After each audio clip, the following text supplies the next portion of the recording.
প্রথমেই সবাইকে দর্শন চর্চায় স্বাগত জানাই। আজকে প্রার্থনার মাধ্যমে এই সেশন 2টা বিশিষ্টাদ্বৈতবাদের ওপর যে ক্লাসটা আমি আগের দিন করিয়েছিলাম সেশন 1, আজকে সেশন 2টা শুরু করছি। ওম সহনা ভবতু সহনো ভুনক্তু সহ বীর্যং করবাবহৈ তেজস্বিনাবধীতমস্তু মা বিদ্বিষাবহৈ। ओम शांति शांति शांति। हरि ओम श्री गुरुभ्यो नमः। हरि ओम। সবাইকে স্বাগত জানিয়ে আজকে ক্লাসটা শুরু করছি। আগের দিন আমি একটা জিনিস তোমাদের দেখিয়ে দেবো বলেছিলাম, যেটা হচ্ছে ডায়াক্রিটিক্যাল মার্ক। সেটা কিভাবে দেওয়া হয় সেটা আমি আগের দিন দেখাবো বলেছিলাম, কিন্তু আমি ক্লাসটার এন্ডে একদম ভুলে গেছিলাম। তো আজকে তাই ভাবলাম যে প্রথমে ডায়াক্রিটিক্যাল মার্কটা কিভাবে হয় কয়েকটা ছোট ছোট এক্সাম্পল দিয়ে তোমাদের দেখিয়ে দিই। তারপরে তোমরা এটা নেটে সার্চ করে দেখতে পারো ডায়াক্রিটিক্যাল মার্ক কিভাবে দিতে হয়, কোন লেটারের জন্য কি ব্যবহার হয়, পুরো একদম চার্ট পেয়ে যাবেন। ইন্টারনেটে পুরো চার্ট পেয়ে যাবে। আমি কয়েকটা এক্সাম্পল জাস্ট একটু তোমাদের দেখিয়ে দিচ্ছি যে কিরম ভাবে সাধারণত হয়ে থাকে। এই ধরো বিশিষ্টাদ্বৈতবাদ কথাটাই আমি যদি ইংলিশে লিখতে চাই, বিশিষ্টাদ্বৈত এই কথাটা সংস্কৃত। তো সংস্কৃত একটাকে যখন আমি ইংলিশে লিখছি তখন আমাদের এই যে তালব্য স, মূর্ধন্য স, এইগুলো আলাদা আলাদা করে সংস্কৃতে রয়েছে, বাংলাতেও রয়েছে। কিন্তু ইংলিশে আমরা একটাই স পাই, এস। এস দিয়ে যদি শব্দটা বোঝাই কনফিউশন হতে পারে, এই কারণে ডায়াক্রিটিক্যাল মার্ক ইউজ। আমি বিশিষ্টাদ্বৈতটা লিখছি B I S, I S T A, Vishishta অদ্বৈত। আচ্ছা, আমি বিশিষ্টাদ্বৈত কথাটাই লিখি একদম।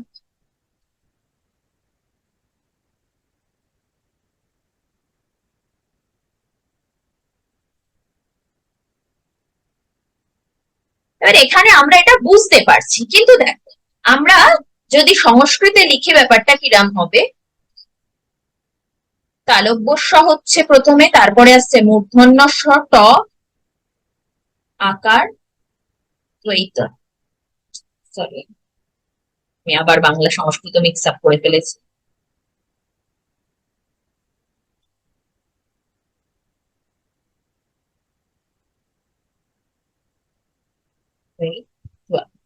এবার দেখো এখানে আমরা দেখছি তালব্য স রয়েছে, মূর্ধন্য স রয়েছে, ট রয়েছে, আকার রয়েছে।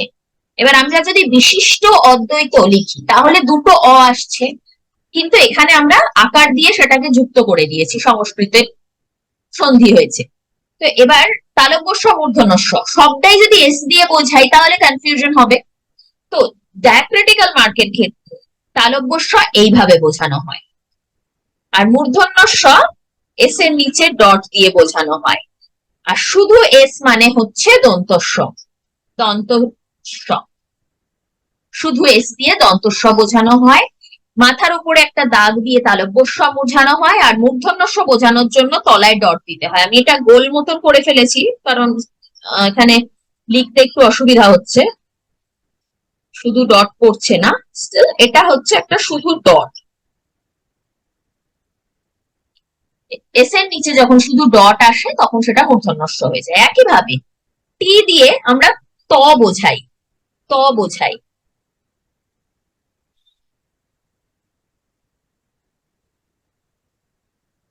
তাহলে টটা কিভাবে বোঝাবো? এখানে তো ট আছে, ত নেই। এই একইভাবে তলায় ফুটকি, এটা আমার দাগ মতন হয়ে গেল, কিন্তু দাগ হয় না, ডট হয় একটা। এবার আসছে বিশিষ্টা, আকার। মাথায়, এর মাথায় যখন একটা দাগ পড়ে যায়, অনেক ক্ষেত্রে দেখবে এর মাথায় দাগ দেওয়া, তখন সেটাকে বলা হয় আকার। আকার বোঝানোর জন্য এর মাথায় দাগ দেওয়া হয়, বিশিষ্টাদ্বৈত। বাকিটায় আর কোনো চেঞ্জেস আসছে না। এবার তাহলে আমরা যেটা দেখলাম সেটা হচ্ছে, আমরা যদি অ লিখতে চাই তাহলে হবে এ, আবার আমরা যদি আ লিখতে চাই তাহলে হবে ত, লিখতে চাইলে টি, ট লিখতে চাইলে টি, তলায় ডট। স লিখতে চাইলে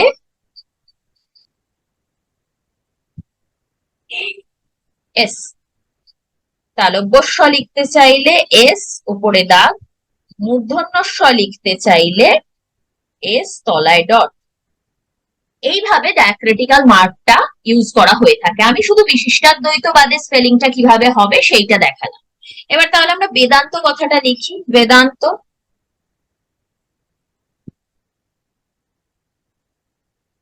সরি,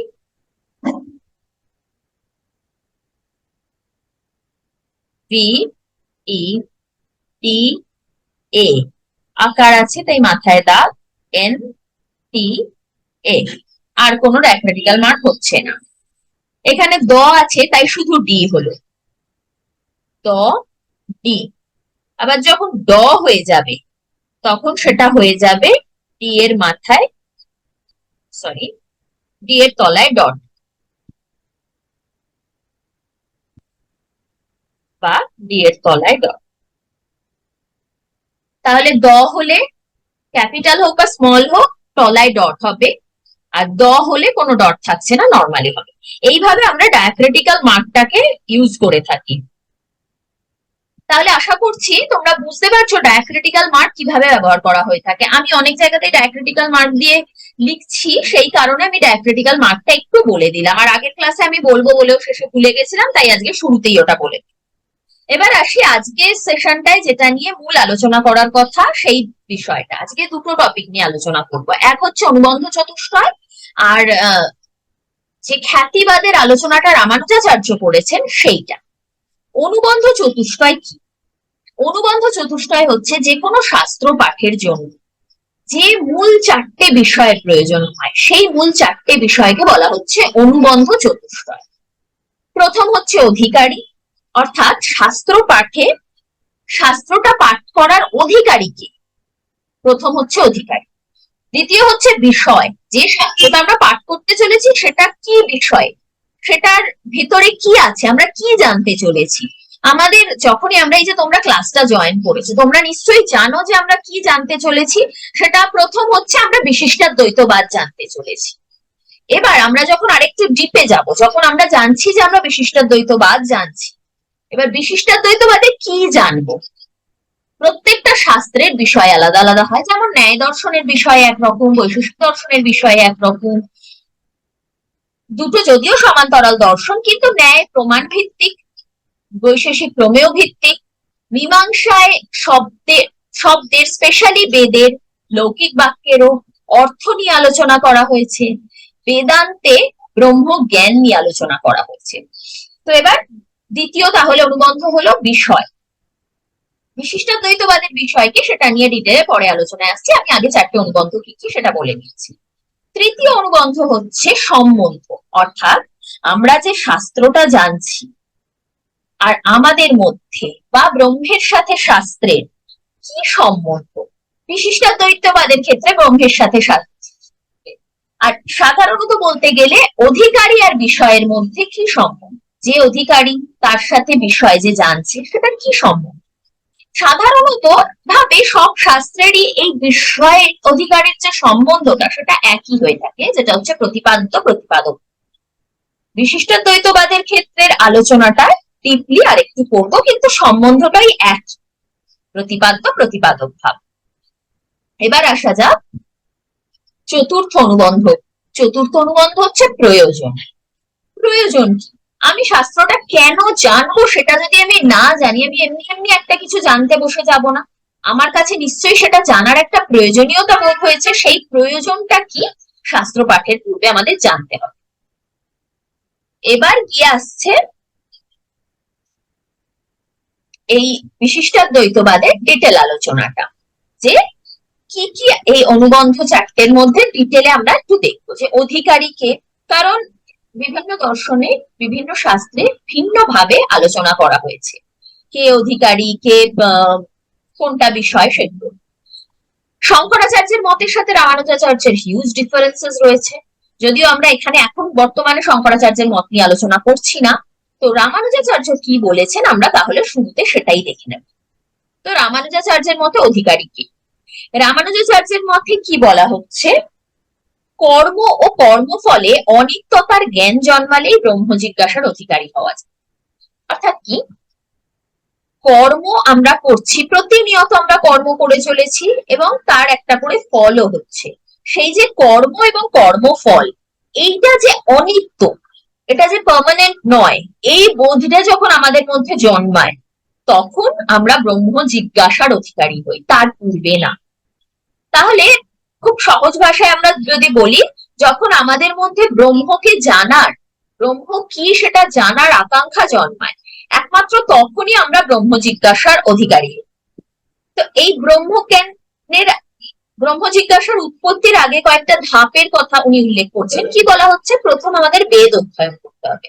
বর্তমান কালে যদিও আমাদের পুরোটাই একটা সিলেবাস বেসড ব্যাপার হয়ে গেছে, সেইভাবে আমরা ব্রহ্মকে জানার জন্য পড়ি না, আমরা এখন বিশিষ্টাদ্বৈতবাদ জানছি কেননা আমাদের পরীক্ষায় প্রশ্ন আসবে। কিন্তু শাস্ত্র পাঠের আসল যে অধিকারী, সে হচ্ছে যার ব্রহ্ম জানার জিজ্ঞাসা তৈরি হয়েছে, যার ব্রহ্মকে জানার প্রতি একটা আগ্রহ জন্মেছে, সেই একমাত্র ব্রহ্মজ্ঞানের অধিকার। তার জন্য প্রথম পদক্ষেপ হচ্ছে বেদ অধ্যয়ন। শুধু বেদ না, বেদ উপনিষদ অধ্যয়ন করতে হবে। এবার এই যে বেদ উপনিষদ, বেদ উপনিষদ আমাদের একটা অনন্ত জ্ঞানের ভান্ডার, আমি আগের দিনই বলছিলাম। এই বেদ উপনিষদ অধ্যয়নের ফলে কর্মের অনিত্যতা সম্বন্ধে জ্ঞান লাভ।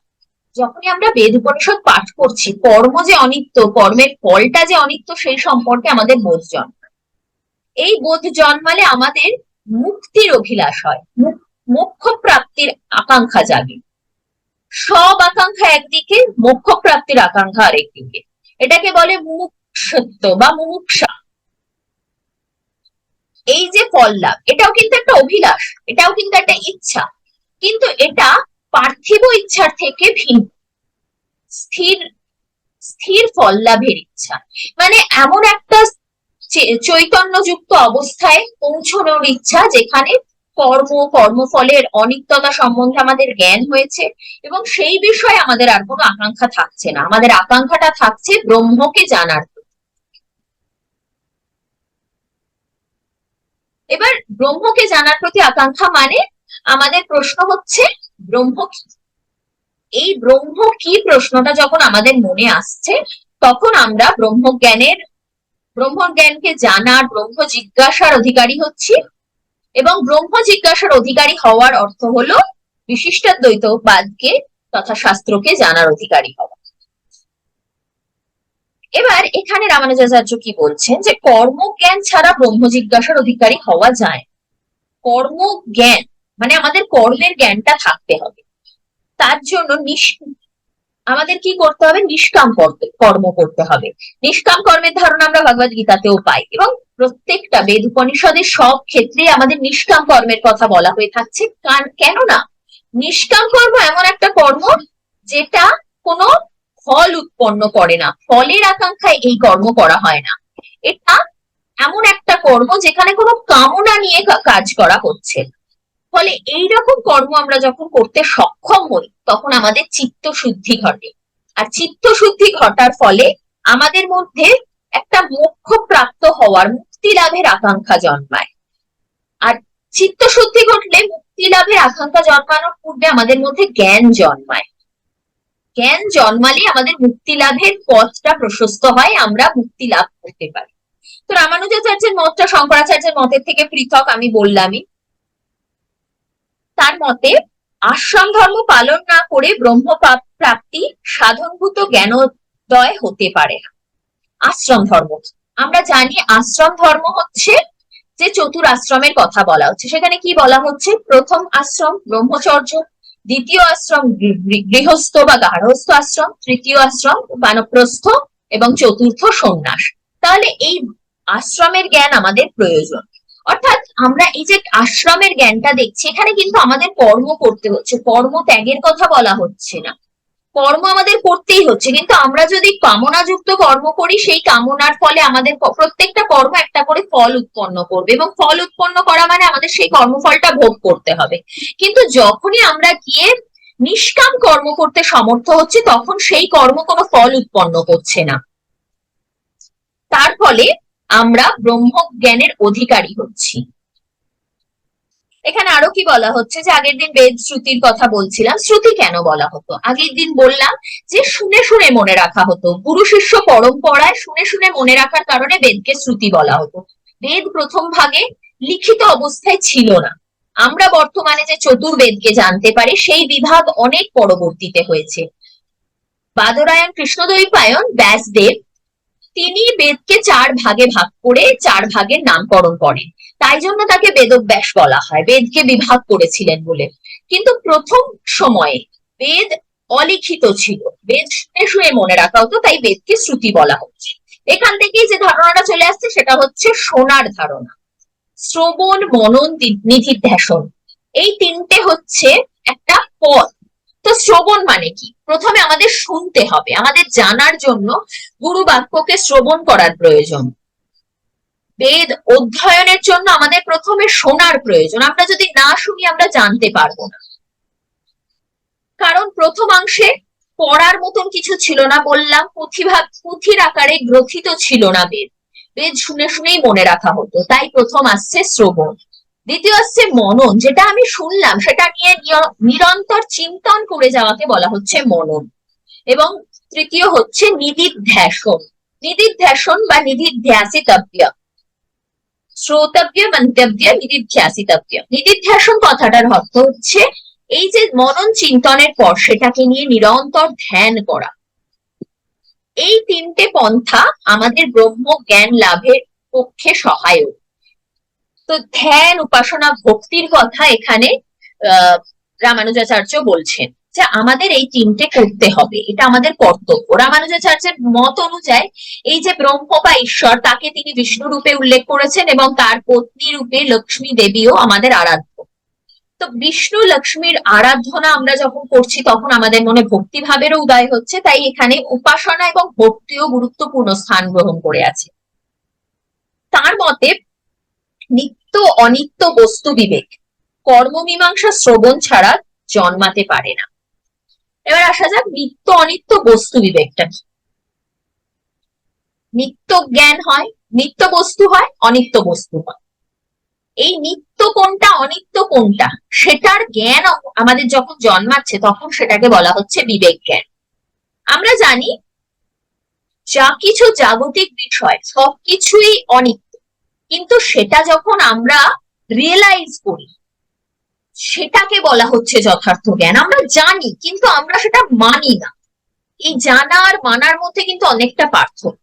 আমি জানি আজ আমার কাছে একটা জিনিস আছে, দুদিন পরে সেটা থাকবে না, কিন্তু সেটা জানা সত্ত্বেও দুদিন পরে যখন জিনিসটা আমার কাছ থেকে চলে যাচ্ছে আমরা দুঃখ পাই।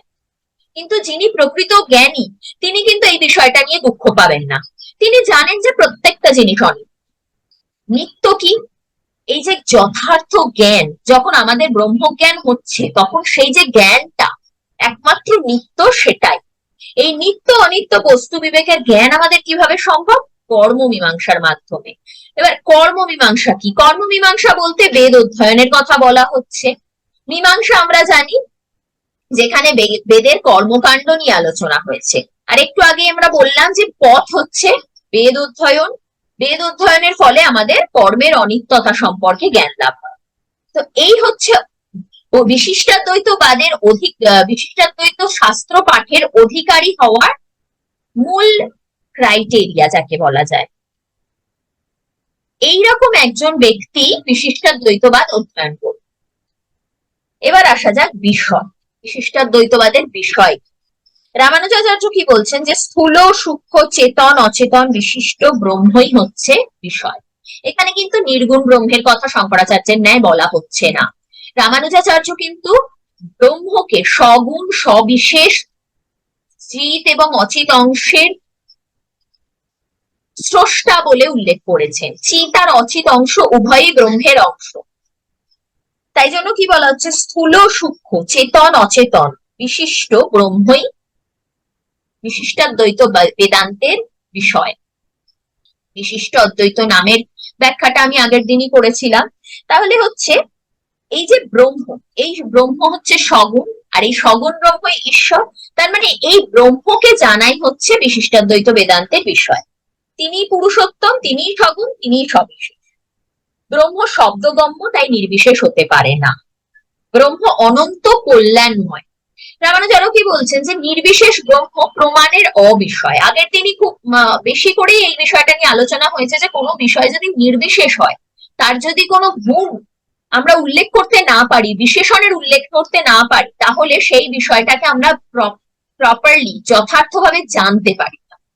তাই প্রত্যেকটা বিষয় যদি বিশিষ্ট হয় আর ব্রহ্ম যদি পুরুষোত্তম হয়, তাহলে ব্রহ্মকেও বিশিষ্ট হতে হবে, কারণ সব প্রমাণই সবিশেষ বস্তু বিষয়। এবার সব প্রমাণই যদি সবিশেষ বস্তু বিষয়ক হয় আর ব্রহ্ম যদি নির্বিশেষ হয়, তাহলে আমরা প্রমাণ দ্বারা ব্রহ্মকে জানবো কিভাবে? সেই কারণে ব্রহ্মকে বিশিষ্ট বিষয় হতে হবে, আর এটা আমাদের অনুভব সিদ্ধ। এমন কোনো কিছুর উল্লেখ কি আমরা করতে পারবো যেটার কোনো বিশেষণের দ্বারা আমরা উল্লেখ করতে পারছি না? তখন আমরা বলবো কিছু একটা দেখলাম, কিন্তু কিছু একটাটা কি সেটাকে ব্যাখ্যা করার জন্য, সেটাকে যথার্থ অর্থে অনুভব করার জন্য আমাদের বিশেষটা একটা বিশেষণের প্রয়োজন হয়, একটা বিশিষ্ট বিষয়ের প্রয়োজন হয়। তো রামানুজাচার্য কি বলছেন, সুষুপ্তি, মূর্ছাকালীন অবস্থা এবং মত্ততা, এগুলো নির্বিশেষ নয়, সবিশেষ। তার মতে শব্দ বা শাস্ত্র নির্বিশেষ বস্তু প্রতিপাদন করতে পারেন। শব্দ ও পদ বাক্যরূপে পরিণত হয়ে অর্থবোধক হয়। আমরা যদি এখানে শব্দটাকে ওয়ার্ড হিসেবে ধরি, তাহলে শব্দ, পদ, টার্ম, সেগুলো বাক্যরূপে পরিণত হয় যখন, তখনই আমাদের কাছে তার অর্থটা বোধিত হয়। তার আগে কিন্তু তার অর্থটা আমরা বুঝতে পারি না। তাহলে যখন শব্দ সগুণ সবিশেষ হয়ে বস্তু প্রতিপাদন করছে, তখন ব্রহ্ম যদি সেই সগুণ সবিশেষ না হয়, তাহলে আমরা ব্রহ্মকে কিভাবে জানবো? ব্রহ্মকে জানার জন্য সেই ব্রহ্মকে সগুণ সবিশেষ হতে হবে। তাই তিনি বলছেন অশেষ কল্যাণ ও গুণবিশিষ্ট ব্রহ্মই হচ্ছে বিশিষ্টাদ্বৈত বেদান্তের বিষয়, যিনি সর্বজ্ঞ, সর্বশক্তি সম্পন্ন। আর সগুণ ব্রহ্মের আরো কিছু বিশেষণের উল্লেখ করেছেন তিনি। কি বলছেন, সত্য সংকল্পত্ব, সর্বান্তরত্ব, সর্বাধারত্ব, সর্বনিয়ন্ত্রক। এক কথায় সব পৃথিবীতে, পৃথিবীতে বলবো না, ইউনিভার্সে, সমগ্র ব্রহ্মাণ্ডে যত রকমের গুণ হয়, সেই সব গুণের যে চরম সীমা, সেই চরম সীমা যার মধ্যে রয়েছে তিনি ব্রহ্ম বা ঈশ্বর। নির্গুণ বোধ শ্রুতিবাক্যে হেয় গুণ প্রতিষেধ করে কল্যাণ গুণ বিধান করায় শ্রুতিবাক্যের তাৎপর্য।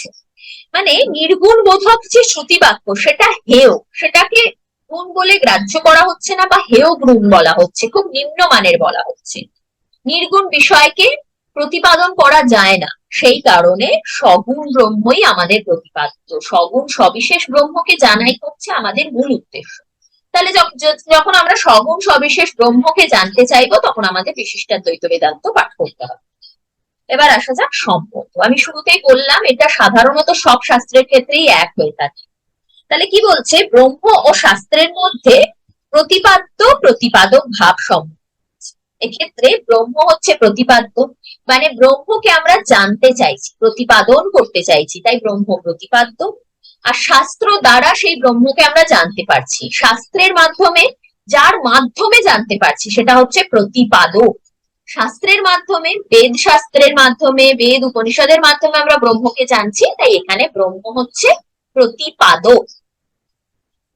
শাস্ত্র সগুণ সবিশেষ ব্রহ্মকে প্রতিপাদন করে। বারবার একই কথা আসছে, কারণ হচ্ছে এটাই বিষয়।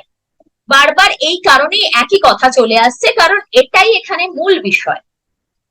তো রামানুজাচার্য কি বলছেন, অনুমানাদির মাধ্যমে ব্রহ্ম নির্মিত হতে পারে না। অনুমানাদি মানে কি, আমরা আগের দিন দেখেছিলাম রামানুজাচার্য তিনটে প্রমাণ স্বীকার করছেন, বাকি প্রমাণগুলো স্বীকার করছেন না যখন, সেগুলো নিয়ে উল্লেখেরই প্রয়োজন হচ্ছে না। আর এখানে অনুমানাদি মানে হচ্ছে প্রত্যক্ষ ও অনুমান। আমরা ব্রহ্মকে প্রত্যক্ষ করতে পারছি না, ঈশ্বরকে প্রত্যক্ষ করতে পারছি না, ঈশ্বরকে আমরা অনুমানও করতে পারছি না। ঈশ্বর অনুমানেরও বিষয় নয়, ঈশ্বরকে আমরা জানছি শাস্ত্রের মাধ্যমে। তার মানে ঈশ্বর বা ব্রহ্ম আগম বা শব্দ প্রমাণের বিষয়। আগম বা শব্দ প্রমাণ হচ্ছে বেদ বা শ্রুতি, তার মাধ্যমে আমরা ব্রহ্মকে জানতে পারি। এই হচ্ছে সম্যক। চতুর্থ যে অনুবন্ধ চতুষ্টয়ের কথা আমরা বললাম, চার নম্বর বা চতুর্থ অনুবন্ধ চতুষ্টয়, অনুবন্ধ হচ্ছে প্রয়োজন। আমরা কেন জানব, কি দরকার আমাদের জানা, না জানলে কি ক্ষতি হবে? প্রয়োজন হচ্ছে অবিদ্যার নিবৃত্তি। আমাদের মধ্যে যে অবিদ্যা রয়েছে সেটাকে দূরীভূত করাই হচ্ছে প্রয়োজন।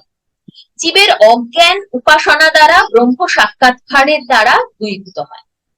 জীব যখন উপাসনা করছে, আমি বললাম রামানুজাচার্য ভক্তির উল্লেখ করেছেন, উপাসনার কথা বলেছেন, এক প্রকারে ভক্তিবাদকে নিয়ে এসেছেন। তাই এই উপাসনা, ব্রহ্ম উপাসনার মাধ্যমে ব্রহ্ম সাক্ষাৎকার ঘটলে আমাদের অজ্ঞান দূরীভূত হয়। মুক্ত জীব ঈশ্বরের নিত্য লীলায় আনন্দ উপভোগ করে। যিনি মুক্ত প্রাপ্ত, অর্থাৎ যিনি এখনই মুক্তপ্রাপ্ত হয়ে গেছেন, জীবদ্দশায় সম্ভব, জীবদ্দশায় মুক্তি প্রাপ্তির সম্ভব, এটাকে বলা হয় জীবন মুক্তি।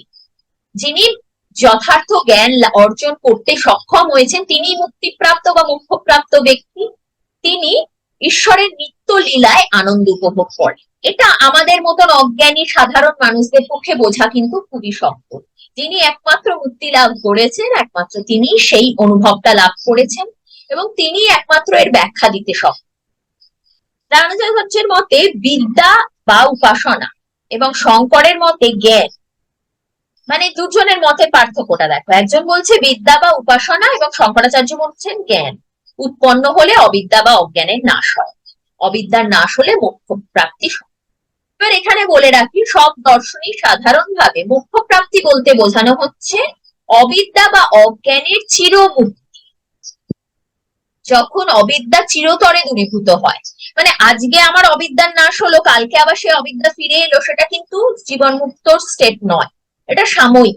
আজকে আমি একটা কিছু পড়লাম, দেখলাম, জানলাম, বা ধরো এখন যেটা মোটিভেশনাল ভিডিও খুব আসছে, সেই মোটিভেশন ভিডিও দেখলাম, আমি ভাবলাম বাহ আমি অনেক কিছু জেনে গেছি, আমার মধ্যে একটা জ্ঞানের ভাব উদয় হলো, আমি বুঝে গেলাম যে আমার মধ্যে একটা জ্ঞানের উদয় হয়েছে, দুদিন গেল, তারপরেই আমার মধ্যে আবার সেই একই আগের মতন অবস্থাটা ফিরে এলো, মোটিভেশনাল ভিডিও যা যা বলেছিল সব ভুলে গেলাম, একটা লেথার্জেটিক পজিশন আবার চলে এলো, আমি আবার আগের পর্যায়ে ফিরে গেলাম। এটা কিন্তু মুক্তিপ্রাপ্ত অবস্থা নয়, এটা খুব সাময়িক একটা ফেজ। কিন্তু যখন একজন ব্যক্তি মোক্ষপ্রাপ্ত হন, মুক্তি লাভ করেন, তখন সেটা কিন্তু পার্মানেন্ট হয়, তখন সেটা নিত্য বলবো না, তখন সেটা, হ্যাঁ নিত্যই বলা যায়, অনাদি অনন্তর কথা না, নিত্য। হ্যাঁ, যখন একজন জীবন মুক্ত পর্যায়ে উন্নীত হচ্ছে ভক্তির দ্বারা, উপাসনার দ্বারা, ব্রহ্মোপাসনার দ্বারা, তখন সেই অবস্থাটা স্থায়ী হয়, দীর্ঘস্থায়ী হয়, আমৃত্যু। মৃত্যুর পর তার বিদেহ মুক্তি ঘটে এবং পুনরায় তিনি সংসার চক্রের আবদ্ধ হন না। তাহলে আমাদের কি দেখলাম, এই অনুবন্ধ চতুষ্টয়ের মাধ্যমে আমরা দেখলাম কে এই শাস্ত্র পাঠের অধিকারী, শাস্ত্রের বিষয়টা কি এবং তার সম্বন্ধটা কি শাস্ত্রে, শাস্ত্র আর ব্রহ্মের মধ্যে প্রতিপাদ্য প্রতিপাদক ভাব সম্বন্ধ, এবং প্রয়োজনীয়তা হচ্ছে অবিদ্যার নাশ, দুঃখের আত্যন্তিক নিবৃত্তিকে বলা হচ্ছে মুক্তি। যখন আমাদের অবিদ্যার নাশ ঘটে তখন এই অনিত্য বিষয় নিয়ে যে আমাদের দুঃখের উৎপত্তি ঘটে প্রতি মুহূর্তে, এই দুঃখের চিরতরে বিনাশ ঘটে, আমরা কোনো বিষয় নিয়ে দুঃখ লাভ করি না। এটাই হচ্ছে মোক্ষপ্রাপ্ত অবস্থা। মোক্ষপ্রাপ্ত অবস্থা একটা স্থায়ী অবস্থা। নিত্য বলার থেকে বেটার আমরা স্থায়ী বলি, কারণ নিত্য মানে আমার তো পূর্বে জিনিসটা ছিল না, কিন্তু বর্তমানে এসেছে, আমি মোক্ষপ্রাপ্ত হয়েছি। আমি আমার কথা বলছি না, আমি বলছি একজন মোক্ষপ্রাপ্ত ব্যক্তির কথা, তিনি মোক্ষপ্রাপ্ত হয়েছেন, অর্থাৎ তার এই যে মুক্তির অবস্থাটা, এটা আমৃত্যু স্থায়ী হবে। মুক্তিপ্রাপ্ত হওয়ার অর্থ এমন নয় যে মানুষটা মরে গেল বা মানুষটার মৃত্যু ঘটলো।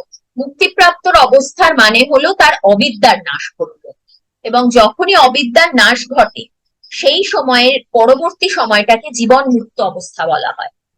পরবর্তীতে গিয়ে যখন দেহের বিনাশ ঘটে, অর্থাৎ এই যে পার্থিব শরীর সেটার নাশ ঘটে, যেটাকে আমরা মৃত্যু বলে উল্লেখ করি, চিহ্নিত করি, সেই মৃত্যু ঘটলে তার বিদেহ মুক্তি ঘটে। বিদেহ মুক্তির অর্থাৎ হচ্ছে সেই আত্মা পুনরায় জীবন চক্রের মধ্যে আবদ্ধ হন না, তিনি মোক্ষ প্রাপ্ত হয়ে যান, ব্রহ্মে বিলীন হয়ে যান।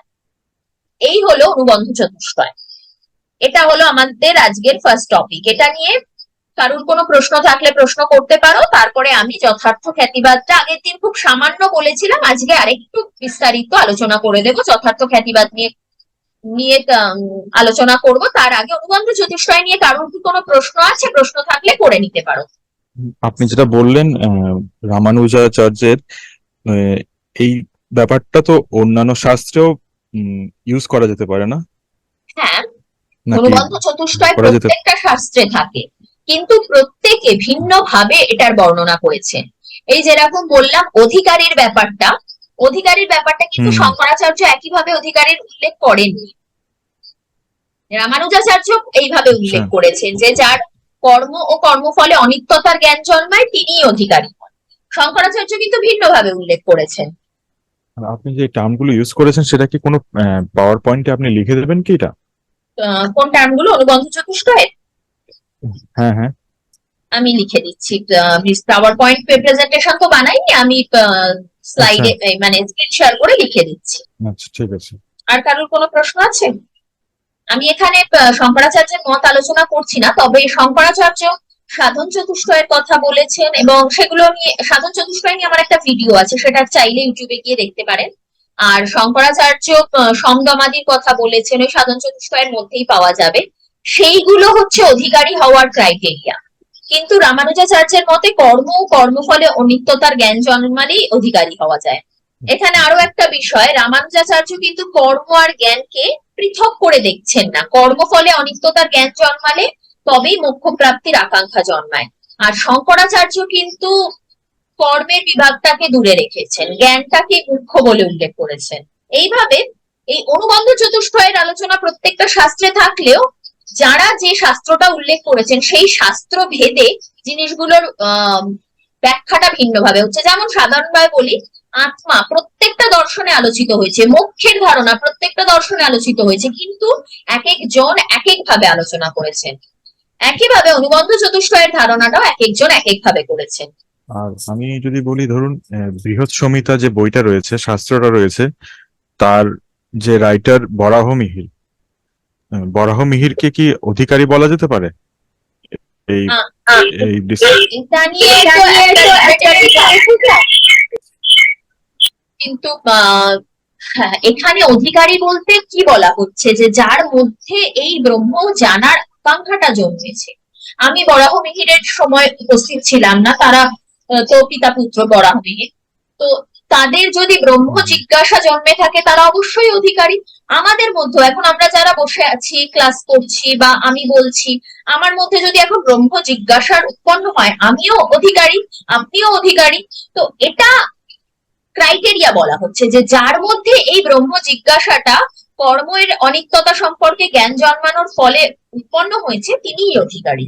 আচ্ছা, এখানে শঙ্করাচার্যের মতে কি বলা হচ্ছে, কর্ম পরম্পরা রূপে জ্ঞান উদয়ের কারণ।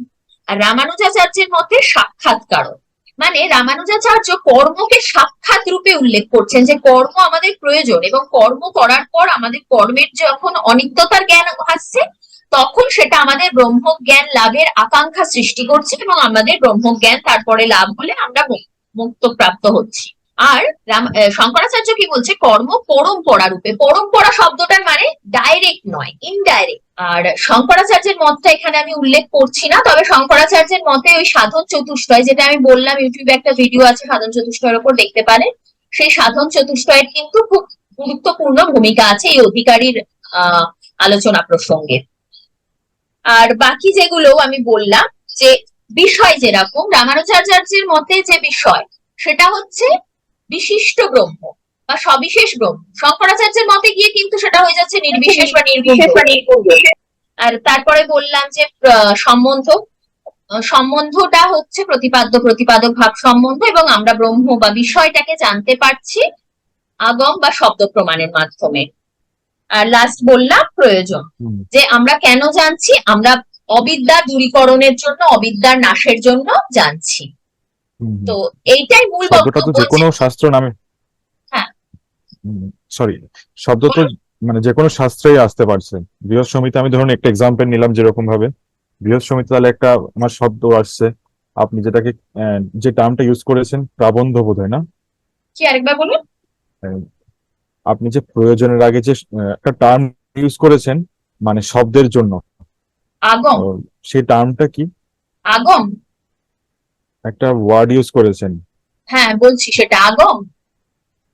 অধিকারী হলো, তারপরে তারপরে পার্টটা কি কি বলেছিলেন অধিকারীর পর?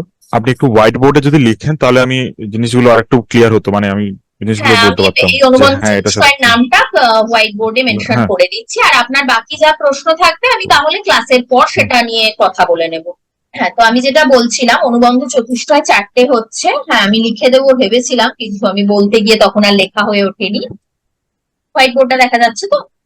হুম, হুম। অধিকারী প্রথম, মানে কে কে পড়বে, হু। তারপরে আসছে হুম, বিষয়, মানে হোয়াট, কি জানবো আমরা। ঠিক। তারপরে আসছে সরি, তারপরে আসছে সম্বন্ধ।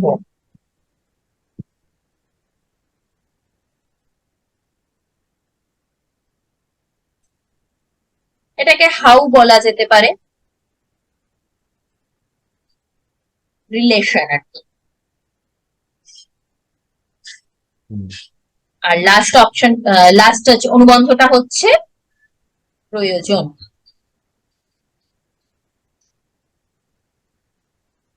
অর্থাৎ হোয়াই। এটা আমি হু, হোয়াট, হাউ, হোয়াই কেন লিখলাম? অধিকারী মানে কে জানবে, সেই জন্য হু লিখলাম। বিষয় মানে কি জানবো, সেটা হচ্ছে হোয়াট। সম্বন্ধ মানে কিভাবে জানবো, মানে শাস্ত্রের মাধ্যমে জানবো, শাস্ত্রের মাধ্যমে ব্রহ্মকে জানবো, তাই রিলেশনটা হচ্ছে প্রতিপাদ্য প্রতিপাদক ভাব। হাউ, তাই লিখলাম। এটা আমি নিজের মতন করে লিখেছি, এটা কোনো বইতে পাবেন না কেউ, সো এটা খুঁজতে গিয়ে লাভ নেই, আমি নিজের যেটা মনে হয়েছে সেই অনুযায়ী লিখছি। আর প্রয়োজন, হোয়াই, কেন জানার প্রয়োজনীয়তাটা কি। এই হচ্ছে চারটে অধিকার, চারটে অনুবন্ধ চতুষ্টয়, হুম। চারটে অনুবন্ধ। এই চারটে আমাদের প্রত্যেকটা শাস্ত্রের ক্ষেত্রেই থাকে, সাধারণত মঙ্গলাচরণ শ্লোকে বা প্রথম শ্লোক যেটা গ্রন্থের হয় সেখানে এই চারটে উল্লেখ করা থাকে, সেটাকে একটু ভালোভাবে চিনে নিতে হয় কোনটার মাধ্যমে কি বলা হচ্ছে। আমরা যদি তর্ক সংগ্রহ দেখি সেখানেও পাবো, এটাকে বলা হচ্ছে অনুবন্ধ চতুষ্টয়। আমার ওই ডাউটটা ছিল সম্বন্ধ, ওই ওয়ার্ডটা হচ্ছে সম্বন্ধ আপনি বলেছেন। হ্যাঁ সম্বন্ধ। সম্বন্ধটা হচ্ছে আমি কোনো শাস্ত্র বা শব্দের কথা বলছিলাম। আমি বৃহৎ সমিতা এক্সাম সম্বন্ধটা, দিয়েছি। হ্যাঁ সম্বন্ধটা সাধারণ ক্ষেত্রে সব শাস্ত্রের ক্ষেত্রেই আমি যা যে কটা অন্তত দেখেছি সবেতেই এই প্রতিপাদক প্রতিপাদ্য সম্বন্ধটাই হয়ে থাকে, মানে বিষয় এবং অধিকারীর মধ্যে কি সম্বন্ধ সেক্ষেত্রেও বলা যেতে পারে। আর যেটার মাধ্যমে আমরা জানবো আর বিষয়টা কি সেটার মধ্যে কি সম্বন্ধ, এখানে যেরকম যার মাধ্যমে আমরা জানবো আর যেটাকে জানবো, তো আমরা জানতে চাইছি ব্রহ্মকে,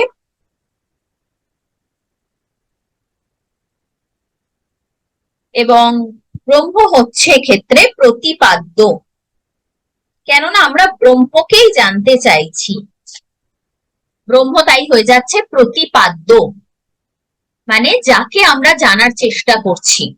দ্বিতীয় হয়ে যাচ্ছে শাস্ত্র, আমরা ব্রহ্মকে কিভাবে জানবো, কার মাধ্যমে জানবো, অর্থাৎ প্রতিপাদক, শাস্ত্র এখানে প্রতিপাদক, তাহলে হয়ে যাচ্ছে প্রতিপাদ্য প্রতিপাদক ভাব সম্পর্ক। আমি অন্য শাস্ত্রের আলোচনায় এখন যাচ্ছি না কোথায় কি বলা আছে, আমরা এখন বিশিষ্টাদ্বৈত বেদান্তেই ফোকাস রাখি। প্রতিপাদ সরি প্রতিপাদ্য প্রতিপাদ্য।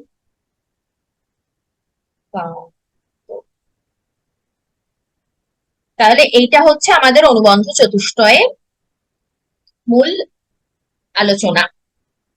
প্রতিপাদ্য প্রতিপাদক ভাব হচ্ছে তৃতীয় অনুবন্ধ অর্থাৎ সম্বন্ধ। এবার আমরা তাহলে চলে যাই যথার্থ খ্যাতিবাদের আলোচনায়। যথার্থ খ্যাতিবাদ নিয়ে আমি আগের দিন একটু ডিসকাশন করেছিলাম, সেটা নিয়ে অনেকেরই হয়তো একটু কনফিউশন ছিল। অনেকের মনে হচ্ছে যে এটা তো তাহলে অখ্যাতিবাদী হয়ে যাচ্ছে, অখ্যাতিবাদের সাথে কি পার্থক্য? না, পার্থক্য আছে, অনেকটা বড় পার্থক্য আছে। রামানুজাচার্য কি বলছেন? যথার্থ খ্যাতিবাদে রামানুজাচার্য এটাই বলতে চাইছেন যে সব জ্ঞান যথার্থ, কোনো জ্ঞান অযথার্থ হতেই পারে না। আমি রামানুজাচার্যের মতটা বলে নিয়ে কেন অখ্যাতিবাদ নয় এটা সেটা বলছি। তো রামানুজাচার্যের মতে সব জ্ঞান যথার্থ, মানে আমরা যেটা দেখছি, যেটা জ্ঞানের বিষয়, সেটা যথার্থ, যথার্থই সৎ, সেই জন্য এটাকে সৎখ্যাতিবাদ বলা হচ্ছে। তো আমরা উদাহরণ নিই, শুক্তিতে রজতভ্রম বা রজ্জুতে সর্পভ্রম, খুব বিখ্যাত এই দুটো উদাহরণ। এবার এখানে আমরা পরবর্তীকালে যখন বাদ ঘটছে, মানে বাদ মানে হচ্ছে আমাদের এটা রজত, এরকম একটা জ্ঞান হলো, তারপরে কাছে গিয়ে দেখলাম না এটা শুক্তি, এই যে শুক্তির জ্ঞানটা হলো এটাকে বলা হচ্ছে বাধক জ্ঞান। এই বাধক জ্ঞানটা ঘটলে তখন আমাদের আগেরটা যে ভ্রম ছিল সেটা বুঝতে পারি আমরা। কিন্তু এই যে ভ্রম ঘটে, রামানুজাচার্যের মতে ভ্রমটা বিষয়ের অসত্যতা বশত নয়। রামানুজের মতে সকল ভূতের বিদ্যমানতা সর্বত্র আছে, মানে আমরা জানি যে পঞ্চভূত দিয়ে এই জগৎ গঠিত, ক্ষিতি অব তেজ মরুদ বোম, ক্ষিতি মানে পৃথিবী, তো প্রত্যেকটার মধ্যে অন্য ভূতগুলোর কণা বর্তমান, আমাদের ভ্রম সেই কারণে ঘটছে। এটাকে বলা হয় পঞ্চীকরণ পদ্ধতি। এই পঞ্চীকরণ পদ্ধতির মাধ্যমে জগৎ গঠিত হয়েছে, পঞ্চভূতের মাধ্যমে। প্রত্যেকটা ভূত এক একটার সাথে যুক্ত হয়ে এই জগৎকে সৃষ্টি করেছে। তাই বলা হচ্ছে যে শুক্তিতেও রজতের একটা অংশ মাত্র রয়েছে, বাকি অংশটা শুক্তি। যখন আমরা শুক্তির অংশটাকে প্রত্যক্ষ করি না, আমরা রজত অংশটাকে প্রত্যক্ষ করি, তখন আমাদের ভ্রম জ্ঞান হয়। তো কি বলছে, শুক্তিতে রজতের অংশ থাকায় শুক্তিকে আমাদের রজত বলে জ্ঞান হয়। এবার এখানে একটা প্রশ্ন আসছে যে শুক্তিতে রজত জ্ঞান যদি সত্য হয়, তাহলে তা শুক্তি জ্ঞান দ্বারা বাধিত কিভাবে হয়? এর উত্তরটা হচ্ছে যেটা এই মাত্র বললাম, যে শুক্তিতে শুক্তির অংশটা বেশি, 99 ভাগ শুক্তির অংশ, 1 ভাগ রজতের অংশ, সেই কারণে আমরা ওটাকে শুক্তি বলে জানছি, রজত বলে নয়। রজত মানে রূপ। তো শুক্তির অংশ গৃহীত হয় না বলে ওই 99 ভাগটা আমরা গ্রহণ করছি না, আমরা ওই 1 ভাগ রজতের যে চাকচিক্য সেইটুকুকে গ্রহণ করছি। ইন্দ্রিয়ের ত্রুটিবশত, আলোর কম বেশির জন্য বা দূরবর্তী স্থানে অবস্থিত হওয়ায় এইগুলো ঘটে থাকে, তাই জন্য এটাকে ভ্রম বলা হচ্ছে। কিন্তু এটা মিথ্যা নয়, এটা সত্য বা যথার্থ। আর একটা উদাহরণ হচ্ছে স্বপ্নাবস্থার। আমরা যখন ঘুমিয়ে স্বপ্ন দেখছি, মানে আমি কোনো একটা জায়গায় বেড়াতে চলে গেছি, স্বপ্ন দেখতে পারি, বা দেখতে পারি অনেক কিছু দেখতে পারি, যে আর যেরকম স্বপ্ন আসে, আমরা অনেক স্বপ্ন মনে রাখতে পারি, অনেক স্বপ্ন ভুলে যাই, বিভিন্ন ভাবে হয়ে থাকে। স্বপ্ন আমাদের যে সবসময় মনে থাকবে এমন নয়, ম্যাক্সিমাম ক্ষেত্রে আমরা স্বপ্ন ভুলে যাই। আবার যখন ঘুম থেকে উঠলাম, ঘুম ভাঙার পর মনে হচ্ছে আমি তো একটু আগে অমুক একটা জায়গায় ছিলাম, আমি তো এখানে ছিলাম না। তারপরে একটু কিছুক্ষণ বাদে আমাদের এই বোধটা হয় যে ওটা স্বপ্ন ছিল, ওটা বাস্তব ছিল না। আমার তো এক এক সময় এমনও হয়েছে যে ঘুম থেকে ওঠার পর আমার মনে হয়েছে যে যে একটু আগে যে ঘটনাটা ঘটেছে সেটা সত্যই ছিল। সেটা বিশ্বাস করতেও আমাদের অনেক সময় এমন সময় লেগে যায় যে এটা সত্য ছিল না, এটা আমি স্বপ্নে দেখেছি।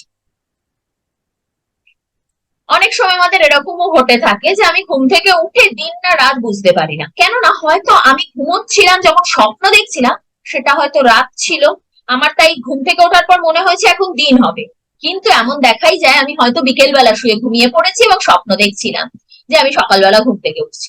তো আমি সন্ধেবেলা ঘুম থেকে উঠে দেখছি আমি সন্ধ্যের বদলে ভাবছি যে এটা দিন, তারপরে আমার বোধ হচ্ছে যে না এটা রাত। আবার অনেক সময় আমরা এমনও স্বপ্ন দেখে থাকি যেটা বাস্তব ঘটনার সাথে খুব লিঙ্কড আপ।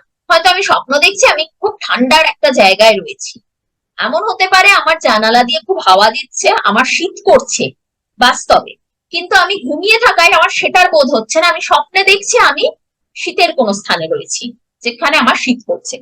এটা আমি স্বপ্নের কয়েকটা এক্সাম্পলস দিলাম। তো এখানে কি বলা হচ্ছে, স্বপ্ন সৎ বলে অনুভূত হয় এবং জাগ্রত অবস্থায় আমাদের সেগুলো সত্য নয়, সৎ নয়, অসৎ এরকম একটা বোধ হয়। বিশিষ্টাদ্বৈতবাদের রামানুজাচার্য বলছেন এগুলোও সৎ। তিনি কি বলছেন যে স্বপ্নকালীন দৃশ্যবস্তু সৎ, কেননা স্বপ্নাবস্থায় জীবের ভোগের জন্য ঈশ্বর বিভিন্ন বস্তু সৃষ্টি করেন। এই যে জগতের বিভিন্ন বস্তু, সেগুলো ঈশ্বর আমাদের ভোগের জন্য সৃষ্টি করেছেন, এবং স্বপ্নকালীন যে বস্তু সেগুলোও ঈশ্বর আমাদের ভোগের জন্যই সৃষ্টি করেছেন। তাই স্বপ্নকালীন যে বিষয়গুলো আমরা অনুভব করি সেগুলোও মিথ্যা নয়, অযথার্থ নয়, সেগুলোও যথার্থ। পরবর্তী উদাহরণটা হচ্ছে পিত শঙ্খের উদাহরণ। পিত শঙ্খ, পিত মানে হচ্ছে, পিত একটা সংস্কৃত শব্দ যেটার অর্থ হচ্ছে হলুদ। জন্ডিস রোগ হলে আমাদের সবকিছু হলুদ দেখায়, স্পেশালি সাদা বস্তুকে একজন জন্ডিস রোগী হলুদ দেখে। আচ্ছা, আমার কথা শোনা যাচ্ছে তো?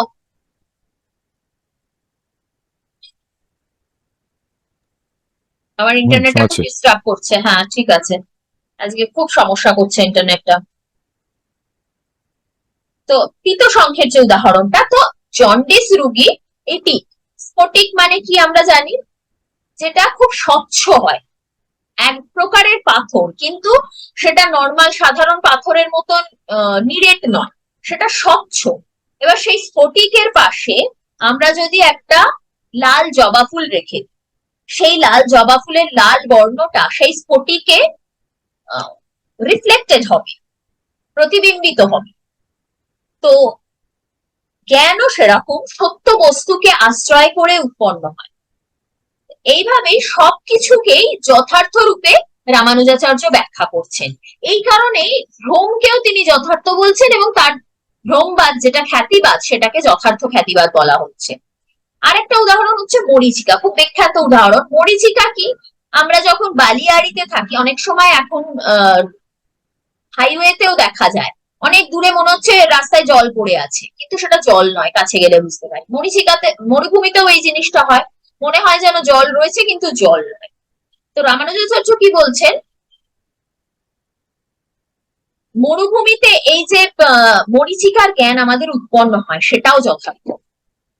পঞ্চীকরণ প্রক্রিয়ার কথা একটু আগে বলছিলাম। পঞ্চীকরণ প্রক্রিয়া অনুসারে তেজস পদার্থে পৃথিবী ও জলের অংশ থাকে। তেজ হচ্ছে একটা ক্ষিতি অব তেজ, মরু পঞ্চভূতের মধ্যে একটা ভূত। পৃথিবী বা ক্ষিতি, জল, তেজের মধ্যে পৃথিবী আর জলের অংশও বর্তমান থাকছে। কিন্তু যখন আমরা তেজ আর পৃথিবীর অংশটাকে প্রত্যক্ষ করছি না, কেবল জলের ভাগটাকে প্রত্যক্ষ করছি, তখনই মরীচিকা আমাদের আমরা মরীচিকা দর্শন করছি মরুভূমিতে। তো কি বলছে, যে পৃথিবীর অংশ গৃহীত, তেজ ও পৃথিবীর অংশ গৃহীত না হওয়ায়, কেবল জল অংশের গ্রহণ হওয়ায় মরীচিকার জলভ্রম হয়। আমাদের মরুভূমিতে জলভ্রম হচ্ছে, যেটাকে মরীচিকা বলা হচ্ছে। আরো একটা বিখ্যাত উদাহরণ, জ্বলন্ত কাঠ ঘোরানো। আমি এটা অন্যভাবে একটা উদাহরণ দিই। জ্বলন্ত কাঠ আমরা সাধারণত কেউ ঘোরাই না। দীপাবলির সময় আমরা যখন ফুলঝুরি জ্বালাই বা রং মশাল জ্বালাই, আমরা অনেক সময় এরকম ভাবে হাত নিয়ে ঘোরাই, জিনিসটা একটা সার্কেল তৈরি হয়ে যায়, পুরো আলোর রেখা, একটা গোল আলোর রেখা মনে হয়, কিন্তু আসলে কি ওটা গোল একটা রেখা? তা তো নয়।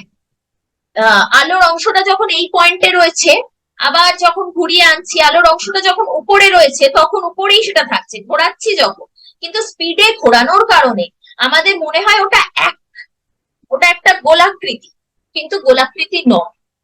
তো সেক্ষেত্রে আমাদের মনে হবে যে গোলাকৃতি নয়, এটা অসৎ। কিন্তু রামানুজাচার্য বলছেন এটাও সৎ, এটার প্রতীতিও যথার্থ। তো রামানুজাচার্যের মূল বক্তব্য হচ্ছে সব জ্ঞান যথার্থ, কোনো জ্ঞানই অযথার্থ নয়। এবার আসি অখ্যাতিবাদের থেকে রামানুজাচার্যের এই যথার্থ খ্যাতিবাদ কিভাবে পৃথক। অখ্যাতিবাদেও কিন্তু একই কথা বলা হচ্ছে, সব জ্ঞান যথার্থ, বা ভ্রম জ্ঞান বলে কিছু হয় না, তাই জন্য অখ্যাতি বলা হচ্ছে, খ্যাতিবাদ নয়, অখ্যাতি। তো মীমাংসক মত এটা আমরা জানি, কি বলছে, যাতে ভ্রম হয় তাতে উভয়ের পার্থক্য বুঝতে না পারা। অখ্যাতিবাদের মূল ক্রাইটেরিয়া কি, যে ভেদ জ্ঞান, এটা সুক্তি, এটা রজত। এই যে ভেদ জ্ঞানটা যখন আমাদের বোধগম্য হয় না, আমরা যখন দুটোর ভেদের জ্ঞানটা বুঝতে পারি না, তখন আমাদের অখ্যাতিবাদ হচ্ছে, মানে আমাদের ভ্রম জ্ঞান হচ্ছে, সেটাকে বলা হচ্ছে অখ্যাতি, মানে ভেদ প্রতীতি গোচর না হওয়া এবং অভেদ জ্ঞান হওয়া, এটাই হচ্ছে অখ্যাতিবাদ। অখ্যাতিবাদে স্মৃতির উল্লেখ করা হচ্ছে যে আমাদের রজতের স্মৃতি রয়েছে, আর আমরা প্রত্যক্ষ করছি একটা কিছু বিষয় যেটা সুক্তি বলে আমরা জানছি না। রজতের স্মৃতির কারণে আমরা এই অভেদ জ্ঞান হচ্ছে আমাদের, এবং আমরা ভ্রম প্রত্যক্ষ করছি। এখানে আমি অন্যথা খ্যাতিবাদটা একটু বলে রাখি, যেটা নৈয়ায়িক মত। নৈয়ায়িক মতে অন্যথা খ্যাতির কথা বলা হচ্ছে। আচ্ছা, এই যে মতটা, এই অখ্যাতিবাদটা কিন্তু প্রাভাকর মীমাংসক মত, আর ভাট্ট মীমাংসার মতটা কিন্তু বিপরীত খ্যাতি নামে পরিচিত, যেটা অন্যথা খ্যাতির সাথে অনেকাংশে সিমিলার। আমি সব খ্যাতিবাদ নিয়ে এখানে আলোচনায় যাচ্ছি না, যেটুকু দরকার এখানে সেটুকু উল্লেখ করছি। আমি আগেও বলেছি আমি পরবর্তীতে পুরো শুধু খ্যাতিবাদের ওপর একটা কোর্স করানোর চেষ্টা করব। তো অখ্যাতিবাদের এক্ষেত্রে অন্যথা খ্যাতিবাদের উল্লেখ যেটা আমি করছিলাম, অন্যথা খ্যাতিবাদের পার্থক্য এইটুকুই যে অন্যথা জ্ঞান জ্ঞানলক্ষণ প্রত্যক্ষের কথা বলা হচ্ছে। যে জ্ঞানলক্ষণ প্রত্যক্ষ আমরা ন্যায়ের ক্লাসেতে দেখেছি, যারা ইন্ডিয়ান লজিকের ক্লাসটা করনি তারা ইউটিউব থেকে একটু দেখে নিও জ্ঞানলক্ষণ প্রত্যক্ষ। তো জ্ঞানলক্ষণ প্রত্যক্ষের উল্লেখ করা হচ্ছে, আর অখ্যাতিবাদে শুধুমাত্র স্মৃতির উল্লেখ করা হচ্ছে, জ্ঞানলক্ষণ প্রত্যক্ষের উল্লেখ করা হচ্ছে না। এইভাবে অখ্যাতি আর অন্যথা খ্যাতি পৃথক হয়ে যাচ্ছে। আর যথার্থ খ্যাতিবাদের ক্ষেত্রে রামানুজাচার্য অখ্যাতিবাদকে খণ্ডন করছেন এটা বলে যে অখ্যাতিবাদও কোনো একটা পরিস্থিতিতে গিয়ে অন্যথা খ্যাতিই হয়ে যাচ্ছে, অন্যথা খ্যাতিরই অন্তর্ভুক্ত হচ্ছে, কারণ দুটো মত খুব সিমিলার। শুধুমাত্র অখ্যাতিবাদে জ্ঞানলক্ষণ প্রত্যক্ষের উল্লেখ করা হচ্ছে না, সেই স্মৃতির উল্লেখ করা হচ্ছে, যেটা জ্ঞানলক্ষণ প্রত্যক্ষেরও একটা গুরুত্বপূর্ণ অংশ।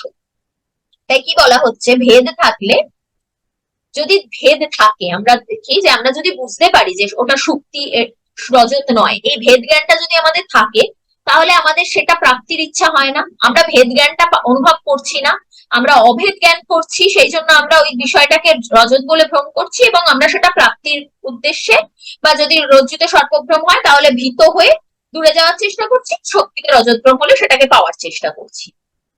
আর যদি আমাদের অভেদ জ্ঞান হয়, পৃথক জ্ঞান, যদি আমাদের ভেদ জ্ঞান হয়, তাহলে আমাদের সেই প্রাপ্তির ইচ্ছাটা ঘটছে না। আর কি বলছে, অভেদ হলে পৃথক জ্ঞানকে এক বলে গ্রহণ করায় অন্যথা খ্যাতি হয়ে যাচ্ছে। অন্যথা খ্যাতিতে বলা হচ্ছে যে অন্য স্থানে আমাদের জ্ঞানটা রয়েছে, কিন্তু এখানে এসে দুটো জ্ঞান জ্ঞানলক্ষণ সন্নিকর্ষের মাধ্যমে এক হয়ে যাচ্ছে। এবং অখ্যাতিবাদেও ওই একই কথা বলা হচ্ছে। তাই জন্য রামানুজাচার্য বলছেন যে অখ্যাতিবাদ অন্যথা খ্যাতিরই একটা অংশ, অন্যথা খ্যাতিরই অন্তর্ভুক্ত, পৃথক কিছু নয়।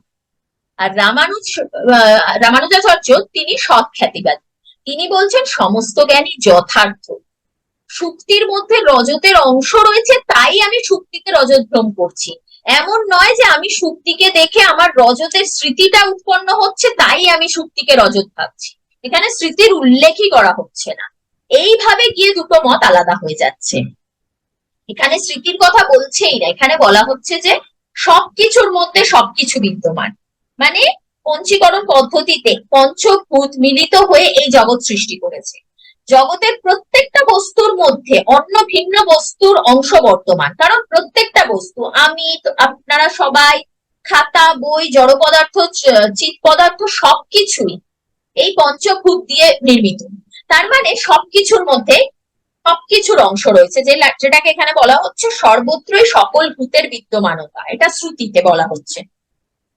তাই জন্য আমরা যখন ভ্রম জ্ঞান করছি তখন সেটা অযথার্থ হচ্ছে না, সেটা যথার্থই হচ্ছে। সুক্তির মধ্যে রজতের একটা সামান্য অংশ অবশ্যই বিদ্যমান, সেই কারণেই আমার সুক্তিতে রজত ভ্রমটা ঘটছে। আমাদের তাই ভ্রম জ্ঞান যখনই ঘটে, সেই পদার্থে যেটার ভ্রম হচ্ছে সেই পদার্থের অংশ বিদ্যমান থাকায়, কিন্তু অংশটা খুব সামান্য। যখন আমাদের বাধক জ্ঞান হচ্ছে তখন আমরা বুঝতে পারছি যে ওই অংশটা, যে ভ্রম জ্ঞান হয়েছিল সেটা ঠিক নয়, রজত নয়, এটা সুক্তি। আমাদের এই বাধক জ্ঞানের মাধ্যমে যথার্থ জ্ঞানটা হয়ে যাচ্ছে, কিন্তু এর অর্থ এটা নয় যে আমার পূর্বের ভ্রম জ্ঞানটা অযথার্থ, পূর্বের ভ্রম জ্ঞানটাও যথার্থ, এটাও যথার্থ। এই কারণে রামানুজাচার্যের মতটাকে যথার্থ খ্যাতিবাদ বলা হচ্ছে। আশা করছি বোঝাতে পারলাম। যদি তাও কারোর কোনো সমস্যা থেকে থাকে প্রশ্ন করতে পারো। আচ্ছা, বাকিদের কারোর কোনো প্রশ্ন আছে? যথার্থ খ্যাতিবাদ বিষয়ে কারোর কোনো সমস্যা থাকলে, কিছু বুঝতে অসুবিধা হলে জিজ্ঞাসা করতে পারো। মানে আর আমি দেখে কারোর নেবো কোনো বই, আমি আপনার ভিডিও লাস্ট সেকেন্ড পার্টটা একবার দেখে নেবো, আর আমি বইয়ের সাথে একবার একটু দেখে নেবো, আচ্ছা ট্যালি করে আচ্ছা, নেবো আর কি। ঠিক আছে, একদম ঠিক আছে। কারোর যদি কোনো প্রশ্ন না থাকে তাহলে আমি এখানেই ক্লাসটা শেষ করছি। ঠিক আছে, পুষ্পিতা লিখেছে ক্লিয়ার। Thank you. ক্লাসটা কেমন লাগলো জানিও। আমি যতটা তাড়াতাড়ি সম্ভব হয় রেকর্ডিংটা আপলোড করে দেওয়ার চেষ্টা করব। মোটামুটি আমি দেখছি কয়েকদিন ধরেই যারা রেগুলার জয়েন করছে তারাই শুধুমাত্র জয়েন করছে। গ্রুপে কিন্তু অনেকে জয়েন করেছে, কিন্তু ক্লাসে সবাই জয়েন করছে না। তো সেই কারণে আমি সবাইকে রিকোয়েস্ট করছি তোমরা লাইভ ক্লাসটা জয়েন করো। আর লাইভ ক্লাসটা জয়েন করলে আমার সত্যি খুব ভালো লাগবে। তোমরা শেয়ার করো সবার সাথে। আজকের ক্লাসটা এখানেই শেষ করছি। ওম পূর্ণমদ पूर्णमिदं पूर्णात् पूर्णमुदच्यते पूर्णस्य पूर्णमादाय पूर्णमेवावशिष्यते। ॐ शान्ति शान्ति शान्तिः। हरिः ओम् श्रीगुरुभ्यो नमः। हरिः ओम्। সবাইকে অনেক ধন্যবাদ জয়েন করার জন্য। ক্লাসটা এখানেই শেষ করলাম।